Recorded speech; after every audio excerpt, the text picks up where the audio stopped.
News traveled fast across the galaxy, faster than light, faster than the ships that carried soldiers and weapons, and the promise of violence. And within days of the human fleet's departure, every species in the Galactic Council knew that something unprecedented was about to happen. The Valorians, a peaceful species of tall, blue-skinned beings who had traded with humans for decades, gathered their elders to discuss what they knew about the creatures from the world called Earth. "You must understand," Elder Torvath said to the assembled crowd, "the humans are not like us, and they are not like any species we have encountered in 10,000 years of space travel."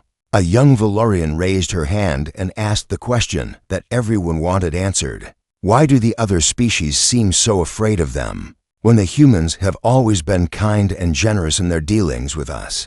Elder Torvath closed his four eyes and sighed deeply before speaking. "Because you have only seen them in peace, young one, and you have never witnessed what they become when someone threatens what they love."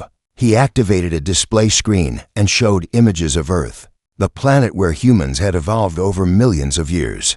"Look at their home world," he said, "a place of extreme gravity that would crush our bones, of predators that hunt in packs with teeth and claws, of storms that can flatten cities, of diseases that spread through the air itself." The images shifted to show volcanic eruptions, massive ocean waves, earthquakes, and creatures that looked like nightmares given physical form.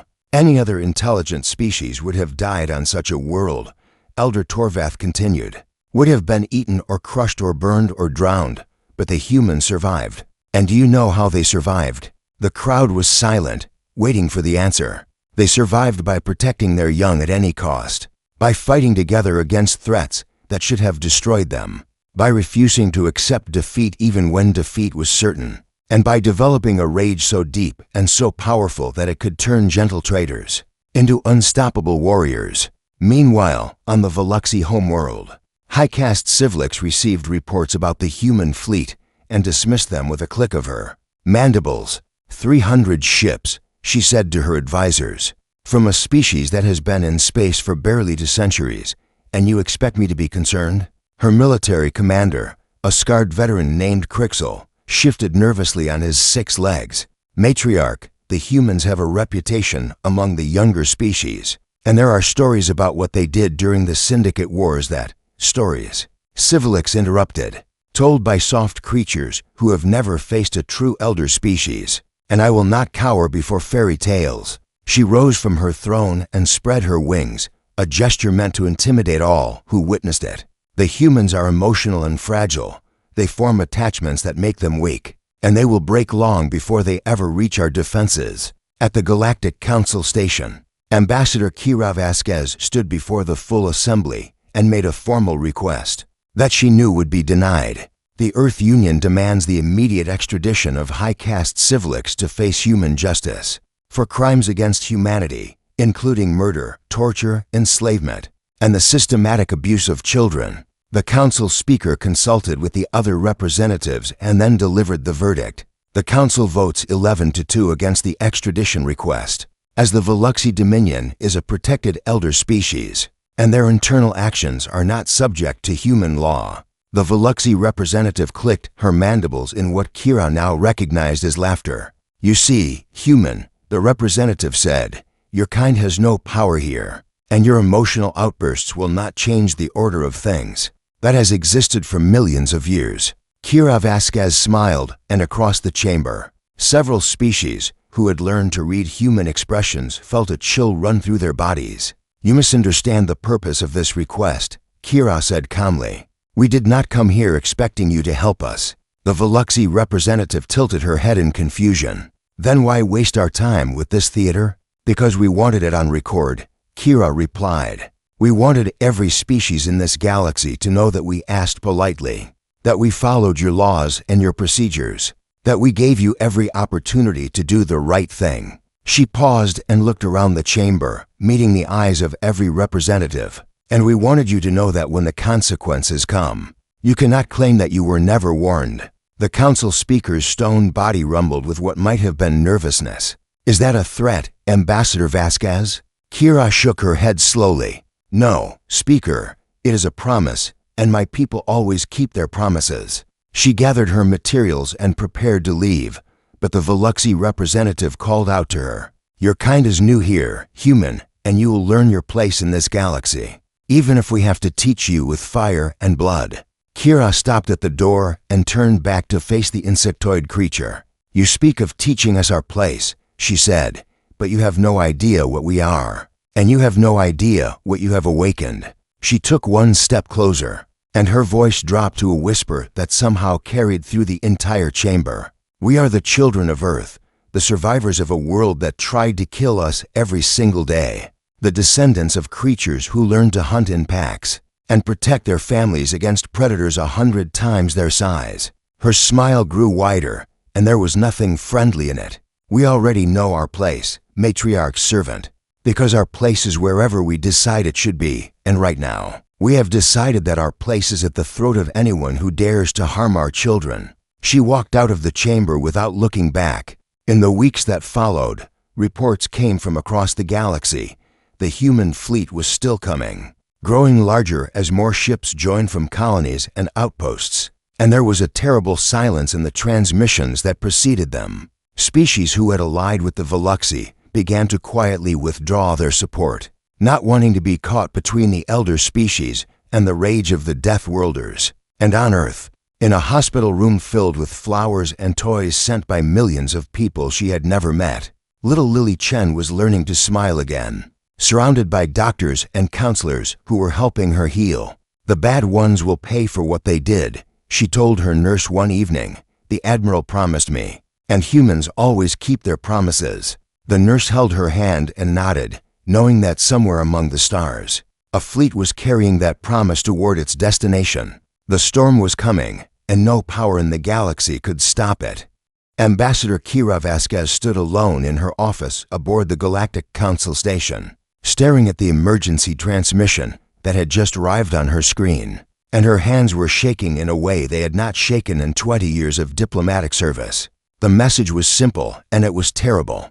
"Contact lost with human colony ship Vessel 12, the words read, and the timestamp showed that the ship had gone silent 3 days ago, while carrying 200 families to a new settlement world on the edge of explored space. Kira pressed her palm against the cold metal wall and forced herself to breathe, knowing that 200 families meant children, meant mothers and fathers who had sold everything they owned to start fresh lives among the stars, meant hope packed into metal containers and launched into the void. She activated her communication device and spoke to her assistant in a voice she barely recognized as her own, demanding to know if there had been any distress signals, any debris fields, any sign of what had happened to those people. The answer came quickly, and it made her blood run cold. The Veluxy Dominion had filed a salvage claim with the Galactic Council, declaring that they had found Vessel 12 drifting in unclaimed space, and had taken possession of the ship and everything aboard it, under Section 447 of the Galactic Commerce Treaty. Kira knew the Veluxy, and every human diplomat knew the Veluxy, because the insectoid species had built their entire civilization on the backs of enslaved races. They considered inferior, and they looked at soft-bodied species the way a farmer looks at livestock. She marched through the winding corridors of the council station, past dozens of alien species who stepped aside when they saw the look on her face, and she burst into the main assembly chamber, where the council representatives were discussing trade routes, as if nothing in the galaxy had changed. "I demand answers," Kira shouted, and her voice echoed off the high crystal ceiling, "about the human vessel that your so-called elder species has stolen." The council speaker, a tall being made of living stone called a Moravian, turned its ancient eyes toward her and spoke in a rumbling voice that carried no emotion. "Ambassador Vasquez, the Veluxy Dominion has acted within their legal rights under galactic law, and this council has no authority to interfere with a valid salvage claim." Kira wanted to scream, wanted to overturn the speaking podium, wanted to do something that would make these creatures understand that human lives were not cargo to be claimed and processed. "There were children on that ship," she said, and her voice cracked on the last word. The Veluxy representative, a clicking insectoid creature with glossy black eyes and mandibles that never stopped moving, leaned forward in its seat and made a sound that might have been laughter. Your species is new to this galaxy, human, the Veluxi said, and you do not yet understand how things work among civilized peoples. So let me explain something to you. The strong take what they wish, and the weak learn to accept it. Kira stared at the creature and felt something cold settle into her chest, something that replaced her fear and her anger with a terrible patience. We will not forget this, she said quietly, and then she turned and walked out of the chamber. 3 weeks passed, and Kira spent every hour of every day searching for information, sending messages to every contact she had, begging and threatening and promising anything to anyone who might know what had happened to the people aboard Vessel 12. And then, on a cold morning when she had almost given up hope, her assistant burst into her quarters with tears streaming down his face. We found something, he said, a single escape pod drifting in dead space, and there is someone alive inside. Kira ran to the medical bay faster than she had ever run in her life, and when she arrived, she saw a team of human doctors gathered around a small figure on a bed, and she had to grip the doorframe to keep from falling. The child was 7 years old, maybe 8, and she was so thin that Kira could count every bone in her small body, and her arms were covered in scars that looked like they had been made by surgical instruments, and her eyes were open, but they were staring at something far away that no one else could see. Her name is Lily Chen, one of the doctors said in a hollow voice, and she is the only survivor. Kira moved closer to the bed and knelt down so that her face was level with the child's face. As she spoke softly, gently, the way she would speak to a frightened animal. Lily, sweetheart, you are safe now, and no one is going to hurt you ever again. The little girl turned her head slowly and looked at Kira, and there was something in those eyes that made the ambassador want to weep and rage, and tear the galaxy apart with her bare hands. I hid, Lily whispered, in the walls, in the dark places, and I could hear them screaming. And I wanted to help, but I was too small and too scared. You did the right thing, Kira said, and she took the child's hand in her own. You survived, and that is the bravest thing anyone can do. Lily reached under the thin blanket that covered her and pulled out a small data chip that she had been clutching against her chest. I took this, the girl said, because I wanted someone to know what they did, and I wanted someone to make them stop. Kira took the chip and held it carefully, knowing somehow that what was stored on this tiny piece of technology would change everything. What is on this, Lily? The child closed her eyes and spoke in a voice that no 7-year-old should ever have to use. Everything, she said. I recorded everything. That night, Kira Vasquez sat alone in a secure room and inserted the data chip into a viewer. And what she saw over the next 6 hours broke something inside her that would never heal. She saw human families torn apart by Veluxi soldiers, saw parents executed in front of their children, saw the matriarch herself walking among the prisoners, and selecting which ones would be sent to the labor camps, and which ones would be taken to the medical laboratories. She saw things done to children that she would never speak of to anyone, things that made her understand why Lily had crawled through ventilation shafts for 11 days. Surviving on condensation and raw wiring insulation, choosing the darkness and the fear over what waited in the light. When the recording ended, Kira sat in silence for a long time, and then she picked up her communication device and called Earth. Get me the War Council, she said, and her voice was steady now, cold and hard as stone, and tell them to start preparing, because we are going to show this galaxy what happens when someone hurts our children. Rear Admiral Marcus Cole had served Earth for 37 years, and in that time he had seen terrible things that most people could not imagine. But nothing in his long career had prepared him for what he was about to witness. In the sealed bunker deep beneath the mountains of what used to be called Switzerland, the room was filled with the most powerful military leaders on Earth, men and women who commanded fleets and armies, who had fought in wars on distant planets and brought humanity through crisis after crisis. And every single one of them sat in complete silence as the recording from Lily Chen's data chip played on the massive screen before them. Marcus watched the Veluxi soldiers drag human colonists from their quarters, watched families cling to each other as they were pulled apart, watched a mother beg for the life of her infant child only to have it torn from her arms and carried away to a fate that the recording would soon reveal. He watched the matriarch, High Caste Civlix, stride through the corridors of Vessel 12 like a queen inspecting her new property, her black eyes gleaming with satisfaction as she pointed at one human after another and assigned them to different fates. The adults will be sent to the mining colonies, the matriarch's translated voice said from the screen, where they will work until their bodies fail, and then they will be processed for protein. Marcus felt his hands curl into fists beneath the table, but he did not move, did not speak, because the worst was yet to come. The recording showed the children being separated from their parents, showed them screaming and crying as Veluxi soldiers carried them to a different section of the ship, and then the camera followed them through doors that led to rooms that looked like laboratories. The young ones are fascinating specimens, a Veluxi scientist said in the recording. Their bones are incredibly dense, their healing ability is remarkable, and their pain responses provide excellent data for our research. What followed was footage that made hardened soldiers weep, that made generals who had ordered orbital strikes cover their eyes and look away, that made Marcus Cole feel something he had not felt since he was a young man fighting his first war. Pure, burning hatred. He watched children strapped to tables, watched them experimented on while they screamed for parents who could not hear them, watched some of them stop moving entirely while the Veluxi scientists took notes and discussed their findings as if they were studying insects rather than sentient beings. And through it all, hidden in the walls and the ventilation shafts, little Lily Chen recorded everything, her small hands steady even as tears ran down her face, because she understood somehow that the galaxy needed to see what was happening. The recording ended with footage of Lily crawling through a maintenance tunnel, her body covered in grime and her lips cracked from dehydration.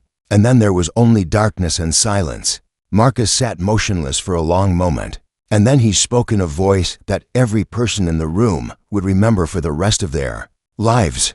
How long until we can reach Veluxi Prime? General Sarah Park, the commander of Earth's expeditionary forces, looked at him with reddened eyes and spoke carefully. Admiral, the Veluxi are a protected elder species, and the Galactic Council has laws against military action on member worlds. Marcus turned his head slowly and looked at her, and something in his gaze made the general fall silent. I did not ask about the council, he said, and I did not ask about their laws.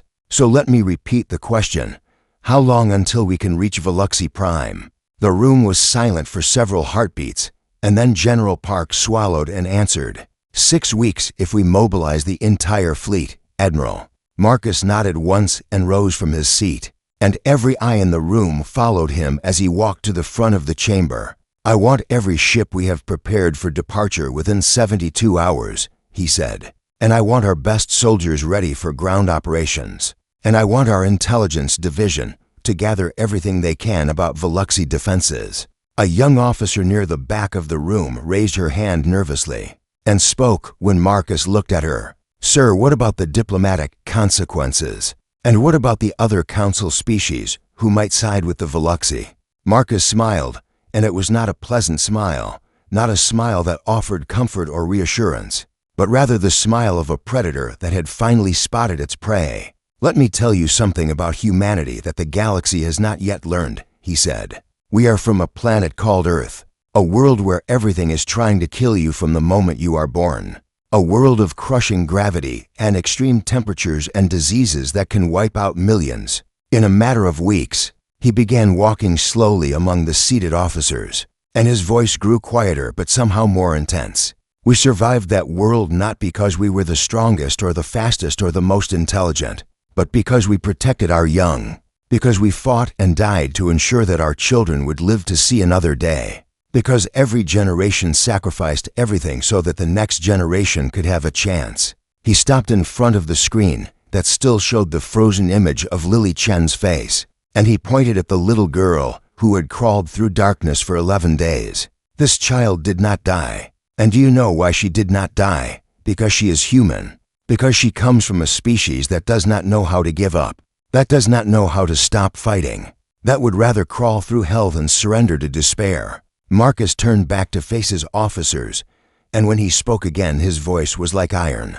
The Veluxi looked at our children and saw specimens to be studied and discarded, and they made a mistake that their species will regret for as long as they exist. He walked to the door of the bunker and paused with his hand on the release panel. "Inform Ambassador Vasquez that we will be attending the next Council Summit, and tell her to deliver a message to the matriarch. We are coming, and we are bringing the wrath of every parent who has ever loved a child." 6 weeks later, the largest human fleet ever assembled began its journey across the stars. 300 ships carrying 50,000 soldiers and enough firepower to crack a planet in half. And in the fleet's command vessel, Admiral Marcus Cole sat in his quarters and looked at a photograph that Lily Chen had given him. Before he left Earth, a photograph of her family taken on the day they boarded Vessel 12. And he made a promise to the smiling faces in that picture. "They will pay," he whispered. "I swear on everything I am and everything I have ever been. They will pay for what they did to you." The stars streamed past the windows as the fleet jumped to hyperspace and across the galaxy. Species who had heard rumors of what was coming began to whisper a new warning to each other. "The Deathworlders are coming, and heaven help anyone who stands in their way." The Galactic Council Summit was supposed to be a routine gathering, a boring collection of trade agreements and border disputes that would drag on for hours, while representatives dozed in their seats. But this summit would be remembered for 1,000 generations. Representatives from 37 species filled the great chamber, seated in their designated sections according to their status and influence, with the elder species occupying the highest platforms, and the younger species crowded into the lower tiers. High Caste Civilix herself had come to the summit, a rare honor that she had granted in order to personally witness the humiliation of the humans, who had dared to challenge her authority. She sat upon a throne that her servants had carried from Veluxi Prime. Her wings spread wide to display the patterns that marked her royal bloodline, and she watched the proceedings with the satisfied expression of a predator who knows that no creature in the room can threaten her. Ambassador Kira Vasquez stood at the human delegation's small platform, her face calm and her hands steady, and she seemed to be waiting for something. The council speaker was in the middle of a speech about shipping regulations when the first alarm began to sound. It started as a low tone, barely audible, but within seconds it grew into a shrieking wail that filled the entire chamber. "Proximity alert," an automated voice announced, multiple contacts emerging from hyperspace. "Classification unknown, number 300. The observation windows that lined the upper walls of the chamber suddenly filled with light, as ship after ship appeared in the space around the council station, each one bearing the black and blue markings of the Earth Union military. Civilix rose from her throne, her mandibles clicking rapidly in what might have been surprise or anger or fear. "What is the meaning of this?" she demanded. "This is neutral territory protected by council law." The council speaker's stone body trembled as sensors reported the size and power of the fleet that now surrounded them. 300 vessels, a technician reported in a shaking voice, including 12 Dreadnought-class warships, and they have all powered their weapons systems. Ambassador Vasquez cleared her throat, and when she spoke, her voice cut through the chaos like a blade. "The Earth Union formally withdraws its request for extradition." Confusion rippled through the chamber, and species who had expected the humans to surrender or negotiate looked at each other in bewilderment. "You withdraw?" the council speaker asked. "Then why have you brought a war fleet to our doors?" Vasquez smiled that terrifying smile that every species was learning to fear. "Because we are no longer asking for justice, Speaker." Before anyone could respond, the massive doors at the rear of the chamber swung open, and every head turned to see who was entering. Admiral Marcus Cole walked into the room with the calm confidence of a man who knows exactly what he is about to do, and behind him marched 12 soldiers in armor, so black it seemed to absorb the light around them. The soldiers fanned out across the chamber, taking positions at every exit, and the council guards, who might have stopped them, suddenly found themselves facing weapons that could punch through their armor like paper. Marcus walked directly toward the central speaking platform, his boots echoing on the crystal floor, and he carried a tablet in his hand that displayed a photograph of a young girl's face. "I am Rear Admiral Marcus Cole of the Earth Union," he announced, and his voice needed no amplification to fill the chamber, "and I have come to deliver justice." Civilix laughed, a harsh clicking sound that showed no fear. You dare to threaten an elder species in the heart of the Galactic Council, and you think your primitive warships frighten me? Marcus did not answer her directly, but instead turned to the technicians, who controlled the chamber's display systems. "Play the file marked Vessel 12, he ordered. The technicians looked to the council speaker for guidance, but the Moravian's stone face revealed nothing, and after a moment of hesitation, they activated the recording. Every screen in the chamber came to life with the footage that Lily Chen had captured, and for the next 30 minutes, the assembled representatives of the galaxy watched in growing horror as the truth was revealed. They saw human families dragged from their quarters and separated, saw parents executed while their children screamed, saw the laboratories where Veluxy scientists had conducted experiments that violated every law of decency and morality. Species who had defended the Veluxy as a respectable elder civilization now looked at Civlix with disgust and fear, and some began quietly moving toward the exits only to find human soldiers blocking their way. "You will watch," Marcus said coldly. "Every single one of you will watch, because this is what you protected, and this is what you allowed to happen." When the recording finally ended, the chamber was silent except for the sound of representatives weeping or retching, or praying to whatever gods their species worshipped. Marcus Cole looked around the room slowly, meeting every eye that dared to look at him. "You gave her immunity," he said, pointing at Civlix. "You said that elder species cannot be held accountable for their actions. You told us that our laws do not apply here." He took 3 steps toward the Veluxy matriarch, and for the first time, something like fear flickered in her black eyes. "But there is no law in this galaxy, or any other," Marcus continued, "that will protect someone who harms a human child." Civlix spread her wings and shrieked in rage. "I am high caste, and you are nothing but a savage from a death world, and if you touch me, my species will hunt your kind to extinction." Marcus smiled, and there was no warmth in it, no mercy, no hesitation. "Your species has 40 billion citizens spread across 12 worlds, and we have already calculated exactly how many ships we would need to burn each of those worlds down to bedrock." He held up the tablet showing Lily Chen's face. "This child crawled through darkness for 11 days because your people tortured her parents to death in front of her. And you want to talk about extinction?" He took another step closer. "We invented extinction." The chamber was so quiet that representatives could hear their own heartbeats, and every eye was fixed on the confrontation between the human admiral and the Veluxy queen. "The Galactic Council will not permit this," Civlix said, but her voice had lost its confidence. "They will stop you." Marcus laughed, and the sound sent chills through every species present.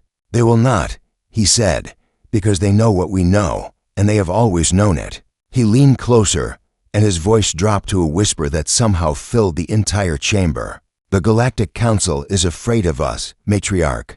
They have been afraid since the moment we arrived, because we are the thing that every prey species fears, a predator with a conscience, a monster that chooses its targets, and heaven help anyone we choose." He straightened and looked at Ambassador Vasquez.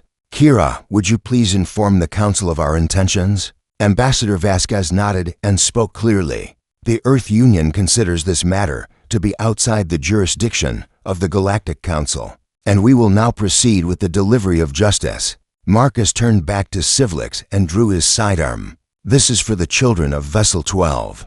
High Caste Civlix looked at the weapon in Admiral Marcus Cole's hand and felt something she had never experienced in her 300 years of life: true terror. The gun was not elegant or advanced, not a plasma rifle or a neural disruptor or any of the sophisticated weapons that elder species had developed over millions of years, but rather a simple projectile weapon, a piece of metal that threw smaller pieces of metal at very high speeds. "This is primitive," she said, trying to regain her composure, "a relic from your barbaric past." Marcus nodded slowly, his eyes never leaving hers. "Yes, it is primitive, and do you know why I chose it? Because I wanted you to be killed by something simple and brutal, something that will make a loud noise and leave a mess for everyone to see." He raised the weapon and pointed it directly at her head. "I wanted the galaxy to remember that we are not sophisticated, that we are not civilized by your standards, that we are exactly what you called us, savages from a death world." Civlix tried to run. her wings beating frantically as she attempted to leap over the barrier separating her platform from the rest of the chamber, but she had forgotten how fast humans could move.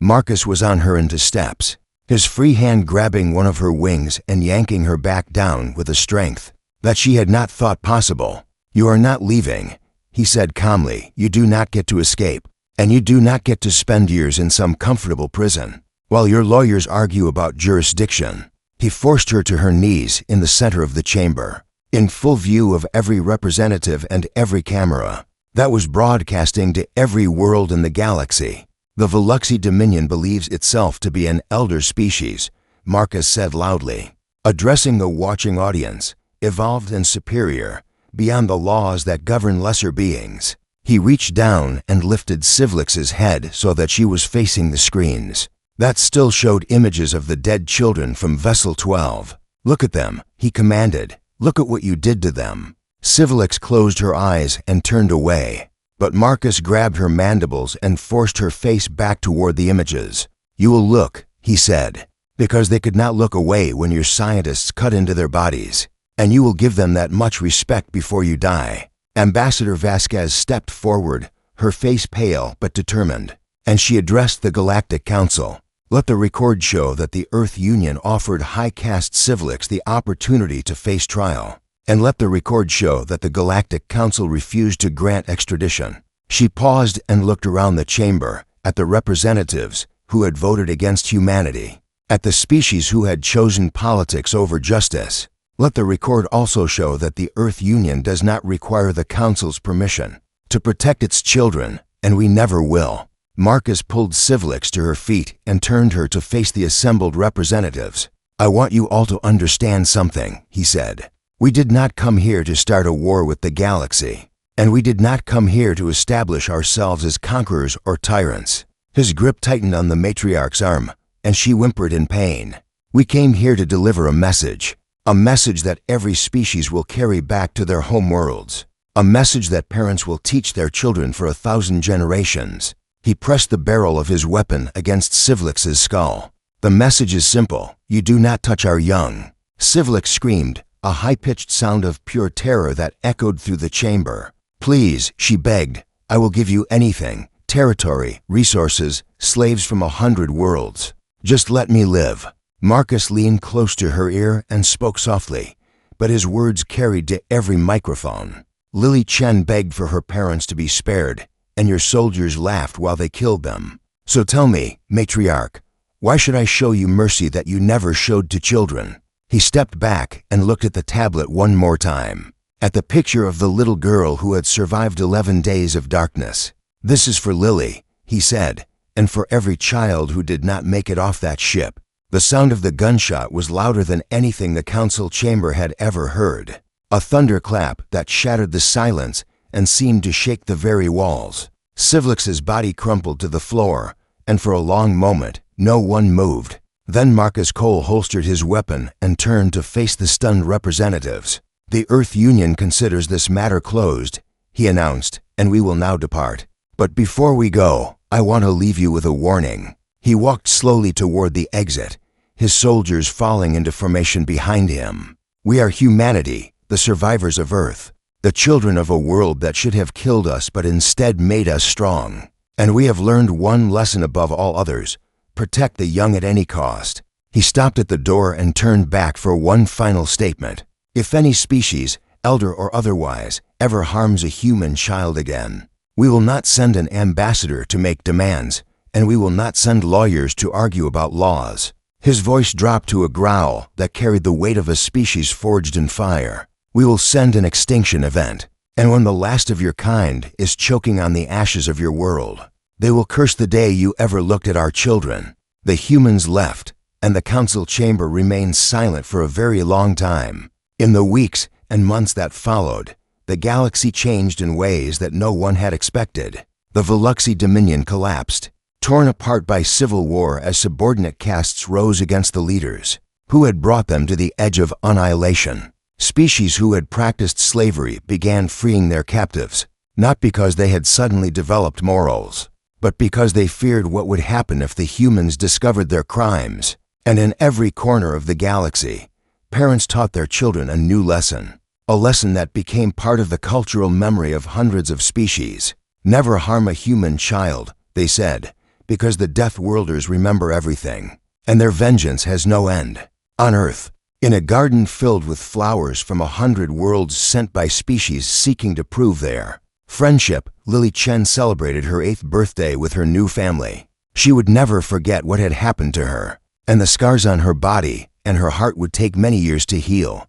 But she smiled as she opened her presents, knowing that she was safe. Admiral Marcus Cole attended the party, bringing a gift wrapped in paper decorated with stars, and when Lily hugged him, he felt tears running down his face for the first time since the day he had watched her recording. "Thank you for keeping your promise," Lily said quietly. Marcus held her gently and spoke in a voice rough with emotion. "Always," he said, "we will always protect you, because that is what humanity does. And it is what we will do until the last star burns out and the universe falls silent." Above them, the sky was filled with ships returning from their mission, and across the galaxy, species whispered a name that had become synonymous with both terror and hope. The Deathworlders had shown the universe what they truly were, and the universe would never forget.